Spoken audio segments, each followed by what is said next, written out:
ની અંદર પિંકેશ પટેલ હું આપનું હાર્દિક સ્વાગત કરું છું। આજે મહીસાગર જિલ્લાની અંદર એક બહુ ખૂબ દુઃખદાયક ઘટના બની છે અને જે ઘટનાની અંદર એવું છે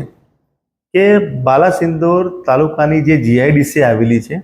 એની અંદર એક કન્ટેનરની અંદર એક સૌથી મોટા પ્રમાણમાં દારૂનો જથ્થો પકડાયો છે। હવે સમસ્યા એ છે કે જ્યારથી મહીસાગર જિલ્લાના એસપી તરીકે સફીન હસન સાહેબે જ્યારથી આજે ચાર્જ સંભાળ્યો છે ત્યારથી આખા મહીસાગર જિલ્લાની અંદર એવો ડર પેદા થઈ ગયો છે કે દારૂની બોટલ તો મોટી વાત છે પણ દારૂનું ઢાંકણું પણ મળવું મુશ્કેલ થયું છે। ત્યારે એમના ચાર્જ સંભાળ્યા પછી જ્યારે ગુજરાત સરકારને જે એસએમસી દ્વારા જે આ જે પ્રકારની જે ધરપકડ અને જે પ્રકારની ઘટના કરવામાં આવી છે અને જે તપાસ કરવામાં આવી છે એના કારણે અનેક સવાલો આજે ઊભા થયા છે। હવે સૌથી મોટો સવાલ એ છે કે આ જે માલ જે પકડાયો છે, જે દારૂનો જે જથ્થો પકડાયો છે એ 1.5 કરોડથી વધારે પ્રમાણનો છે અને એ જથ્થો બિલકુલ સાચી બાબત છે કે જે અમદાવાદથી લઈ અને લુણાવાડા સુધી તો નહોતો જ પહોંચતો, પરંતુ સાચી વાત એ છે કે એ રાજસ્થાન બોર્ડરથી લઈને ડીટવાસથી લઈને બાકોરથી લઈને લુણાવાડાથી લઈને સીધો ડાયરેક્ટ બાલાસિંદોર પહોંચે છે। એ સૌથી મોટો યક્ષ સવાલ છે। તો જિલ્લા જે વડા જે છે વડા દ્વારા જે પ્રકારની મુહિમ ચલાવવામાં આવી છે કે આખા જિલ્લાની અંદર કોઈ પણ પ્રકારના દારૂનું આગમન પણ ના થવું જોઈએ અને એનું વેચાણ પણ ન થવું જોઈએ અને કોઈ પણ પ્રકારનો આ રીતનો ક્રાઇમ ન થવો જોઈએ અને જેની એમના આવ્યા પછી જે પ્રકારે જે આનું જે અનુશાસન ચાલ્યું છે જે ખૂબ સરસ રીતે રહ્યું છે, પરંતુ એમની આંખ આડે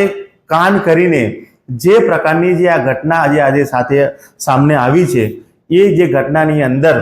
જે કોઈ પણ પ્રકારના અધિકારી જે છે અધિકારી સામેલ હશે એની સામે કોઈ કાર્યવાહી કરવામાં આવશે કે કેમ એ મોટો સવાલ પેદા થયો છે। કારણ કે રાજસ્થાન બોર્ડરથી લઈને ગુજરાતની અંદર જે દારૂ જે છે દારૂની જે હેરફેર કરવામાં આવે છે અને જે હેરફેર કરવામાં આવે છે અને જે સીધો ડાયરેક્ટ બાલાસિંદોર પહોંચી જાય છે અને જે સીધો જીઆઈડીસીમાં પહોંચી જાય છે, તો ગાંધીનગરમાં રહેલા અધિકારીઓને કે ઓફિસરોને ખબર પડે છે કે આ પ્રકારની ઘટના મહીસાગર જિલ્લાની અંદર બની રહી છે, તો શું મહીસાગર જિલ્લા કક્ષાએ આ પ્રકારની ખબર કેમ નથી પહોંચતી એ સૌથી મોટો સવાલ છે। અને આજે ગુજરાત સરકારનો ઓર્ડર છે કે ભાઈ ગુજરાત સરકાર દ્વારા ગુજરાતના એરિયાની અંદર આવતા જે કંઈ પણ પ્રકારના પોલીસ સ્ટેશન છે એની અંદર એક પીઆઈ જે છે એ પીઆઈ સૌથી મેન માણસ ગણી શકાય છે, પરંતુ રાજસ્થાન બોર્ડરથી લઈને મહીસાગર બોર્ડર સુધી પોલીસ સ્ટેશનની અંદર પીએસઆઈને જે કામગીરી આપવામાં આવે છે, જે પીઆઈની કામગીરી આપવામાં આવે છે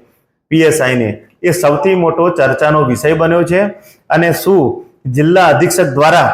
આ પ્રકારની જે ઘટના બની છે એ ઘટનાને લઈને કોઈ ઠોસ પ્રકારના પગલાં લેવામાં આવશે કે કેમ એ સૌથી મોટો વિષય બન્યો છે અને જેના માટે આપણે જોતા રહીએ સાચી વાત બે ધડક। હું પિંકેશ પટેલ, ધન્યવાદ।